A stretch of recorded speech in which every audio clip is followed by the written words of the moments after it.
Hai semuanya, perkenalkan nama saya Nur Nahdlatul Ulum dengan NIM 21044501019. Nah, tujuan saya membuat video ini untuk menuntaskan ujian tengah semester saya pada mata kuliah Pendidikan Inklusi. Nah, di sini saya akan membahas mengenai anak berkebutuhan khusus. Langsung saja kita simak yuk video penjelasan dari saya. Nah, di sini saya akan menjelaskan bagian pertama atau bagian A, yaitu pengertian anak berkebutuhan khusus. Nah, anak berkebutuhan khusus adalah anak yang memerlukan penanganan khusus karena adanya gangguan perkembangan dan kelainan yang dialami oleh anak. Berkaitan dengan istilah disability, maka anak berkebutuhan khusus adalah anak yang memiliki keterbatasan di salah satu atau beberapa kemampuan, baik itu bersifat fisik seperti tunanetra dan tunarungu, maupun bersifat psikologis seperti autis dan ADHD. Nah, kita masuk pada pembahasan yang kedua, yaitu bagian B, konsep diri anak berkebutuhan khusus. Pembentukan konsep diri sangat dipengaruhi oleh bagaimana kondisi individu secara keseluruhan. Sebagaimana yang kita ketahui bahwa ada 3 faktor pembentukan konsep diri yang meliputi pengalaman, kompetensi dalam area yang dihargai oleh individu dan orang lain, serta aktualisasi diri atau implementasi dan realisasi dari potensi pribadi yang sebenarnya. Pada anak berkebutuhan khusus dengan begitu banyaknya keterbatasan baik secara fisik maupun mental, tentu menjadi hal yang tidak mudah dalam membangun konsep diri yang positif bagi mereka. Nah teman-teman, kita masuk pada bagian C, yaitu pemahaman anak berkebutuhan khusus sebagai individu. Setiap anak adalah individu yang unik dan berbeda satu sama lain. Namun, anak-anak dengan kebutuhan khusus seringkali dianggap sebagai kelompok yang homogen, sehingga perlakuan yang sama diberikan kepada mereka. Hal ini tentu tidak tepat, karena setiap anak dengan kebutuhan khusus juga memiliki keunikan dan kebutuhan yang tentunya berbeda-beda pula. Memahami anak berkebutuhan khusus sebagai individu sangat penting dalam memberikan dukungan dan pengajaran yang tepat kepada mereka. Nah teman-teman semua, kita masuk pada bagian D, yaitu pendidikan inklusi untuk anak berkebutuhan khusus. Nah, kita tahu seluruh warga negara tanpa terkecuali, apakah dia mempunyai kekhususan atau tidak, mempunyai hak yang sama untuk memperoleh pendidikan.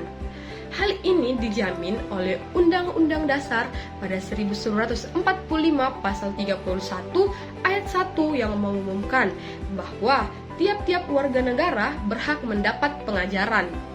Selama ini, anak berkebutuhan khusus atau ABK memang disediakan fasilitas pendidikan khusus, yaitu sekolah luar biasa atau SLB.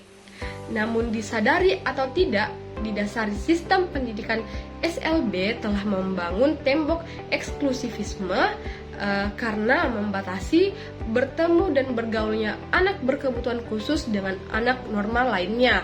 Padahal dari interaksi pergaulan mereka sehari-hari, baik anak berkebutuhan khusus atau anak normal lainnya, mereka akan saling menjadi sumber pembelajaran satu sama lainnya.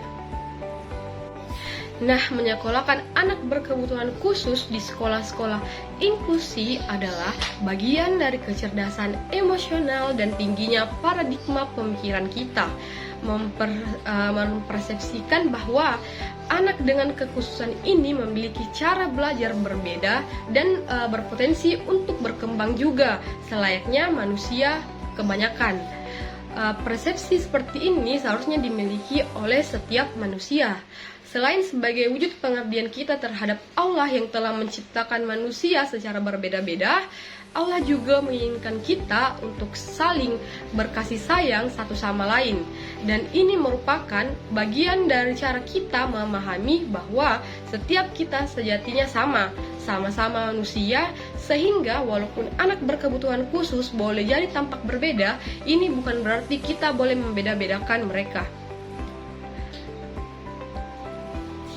Nah, selanjutnya masih banyak masih banyak pekerjaan rumah yang harus kita selesaikan bersama untuk terus meningkatkan layanan pendidikan bagi anak berkebutuhan khusus. Karena dengan memberikan apa yang sudah jadi hak mereka adalah satu cara lain untuk menghargai keberadaan mereka. Itulah yang menjadi makna selebrasi sebenarnya dari hari-hari peringatan individu berkebutuhan khusus, sehingga bukan hanya menjadi penanda. Nah, teman-teman sekalian, terima kasih sudah mendengarkan penjelasan saya mengenai anak berkebutuhan khusus. Nah, saya harap setelah mendengarkan penjelasan dari saya, kita sebagai sesama manusia tidak membeda-bedakan anak berkebutuhan khusus. Walaupun dia berbeda, tetapi kita tetap sama-sama manusia. Kita sebagai sesama ciptaan Allah Subhanahu wa Ta'ala. Nah, itu saja pemaparan dari saya. Mohon maaf apabila ada kesalahan. Wabillahi taufiq wal hidayah. Wassalamualaikum warahmatullahi wabarakatuh. Terima kasih semua teman-teman. Terima kasih sudah menonton. Bye bye.